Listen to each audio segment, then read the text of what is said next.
Good morning all. Third method है आज हमारे पास नेशनल इनकम को कैलकुलेट करने का, एक्सपेंडिचर मेथड। डेफिनेशन क्या है? According to this method national income is measured in terms of expenditure on the purchase of final goods and services produced in economy during an accounting year। ठीक है, अब national income को calculate करेंगे expenditure के रूप में। जो भी गुड्स एंड सर्विसेज हमने एक साल के अंदर में परचेज करी खरीदी हैं उनके ऊपर कितना खर्चा हुआ है। सेकंड मेथड जो इनकम मेथड था उसमें इनकम के बेसिस पे था कि कितनी इनकम कहाँ कहाँ से जनरेट हुई। यहाँ पर खर्चे के ऊपर है। ठीक है, सारे खर्चों को ऐड करेंगे। खर्चे जनरली हमारे पास दो तरह के हैं। जो फाइनल एक्सपेंडिचर है हम उनको दो कैटेगरी में डिवाइड करते हैं। हमारे पास एक है कंजप्शन जिसको हम सी से डिनोट करते हैं, दूसरा इन्वेस्टमेंट जिसको हम कैपिटल आई से डिनोट करते हैं। तो consumption plus investment equals to final expenditure. ठीक है, इस मेथड को कंजप्शन एंड इन्वेस्टमेंट मेथड भी इसीलिए कहा जाता है। तो हमारी जो फाइनल एक्सपेंडिचर वो कई प्रकार के हो सकते हैं, उसको हमने क्लासिफिकेशन किया है तीन तरह से हैं। फाइनल कंजप्शन एक्सपेंडिचर, ठीक है, फाइनल इन्वेस्टमेंट एक्सपेंडिचर और नेट एक्सपोर्ट। फाइनल जो कंजप्शन एक्सपेंडिचर है उसके दो पार्ट हैं, दो तरह का कंजप्शन होता है। एक जो है प्राइवेट फाइनल कंजप्शन, यानी कि जो हम निजी लोग इंडिविजुअल जो खर्चे कर रहे हैं वो, और एक है गवर्नमेंट, जो गवर्नमेंट भी उसी प्रकार के खर्चे करती है। तो दोनों को मिला देंगे अगर, private final consumption expenditure plus government final consumption expenditure, ये बन जाएगा final consumption expenditure.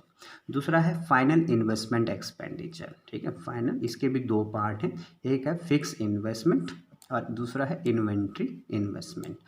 Fix investment के अंदर कई चीज़ें आती हैं, जैसे कि बिजनेस फिक्स इन्वेस्टमेंट। आप देखेंगे business fix investment plus government fix investment plus investment on residential construction. ठीक है, इन तीनों को अगर मिला दें, ठीक है, ये जो तीन चीज़ें आप देख रहे हैं, business fix investment plus government fix investment plus investment on residential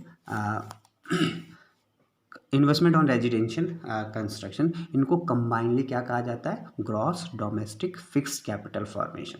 और ज़्यादातर जगह जो आपको यही नाम मिलेगा देखने को जब आप सॉल्व करेंगे क्वेश्चंस को, gross domestic fixed capital formation, ये तीनों का कॉम्बिनेशन है। ठीक है, देन इन्वेंट्री इन्वेस्टमेंट है, हमने पहले चैप्टर में भी पढ़ा था। इन्वेंट्री इन्वेस्टमेंट, इसको चेंज इन स्टॉक कहते हैं। चेंज इन स्टॉक कैसे निकालेंगे?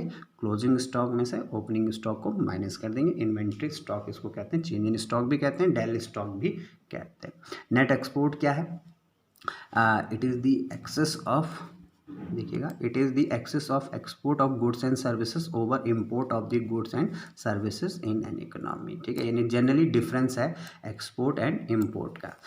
हमारे देश में कुछ चीज़ें आ रही हैं, ठीक है, कुछ चीज़ें जा रही हैं, बाहर देश से इम्पोर्ट हो रही हैं, तो उन दोनों का डिफरेंस जो है वो आपका नेट एक्सपोर्ट कहलाएगा। ठीक है, तो यानी कि अगर हमें फॉर्मूले में इसको कन्वर्ट करना है, तो यानी मैंने आपको पहले बताया, सबसे पहले जीडी, चाहे मेथड कोई सा भी हो, चाहे आपका प्रोडक्ट मेथड हो, इनकम मेथड हो, एक्सपेंडिचर मेथड हो, सबसे पहले आप जीडीपी एमपी कैलकुलेट करेंगे। ठीक है, और सेकंड पॉइंट के बाद आपके कॉन्सेप्ट लगने शुरू हो जाते हैं, वो हर जगह एक जैसे ही होंगे तीनों मेथड में। ठीक है, तो जीडीपी एमपी अगर आपको निकालना है, तीनों जो उसके कंपोनेंट्स हैं उनको ऐड कर देंगे। Final consumption expenditure plus gross domestic fix capital formation plus net export, आपके पास जीडीपी एमपी यानी मार्केट प्राइस पे आ जाएगी।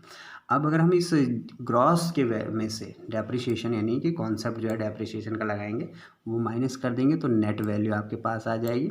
ठीक है, नेट वैल्यू आ जाएगी। फिर अगर हमें उस डोमेस्टिक इनकम को, डी आप यहाँ पे देख रहे हैं, net domestic product market price, इसको नेशनल में बदलना है। ठीक है, एनएनपी, तो एनएफआई ऐड कर देंगे। ठीक है, और उसको फैक्टर कॉस्ट में बदलना है। मैंने आपको पहले बताया था एनएनपीएफसी ही नेशनल इनकम है।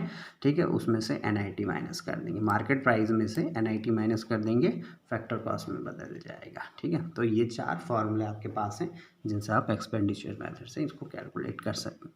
जैसे आपने इनकम मेथड में कुछ प्रिकॉशन, कुछ सावधानियां रखते हैं उसको कैलकुलेट करते समय, उसी प्रकार से एक्सपेंडिचर मेथड में भी कुछ प्रिकॉशंस हैं। ठीक है, उनको भी आप ध्यान में रखेंगे कैलकुलेट करते समय, और हमेशा इनको माइंड में रखेंगे। ठीक है, थैंक यू वेरी मच।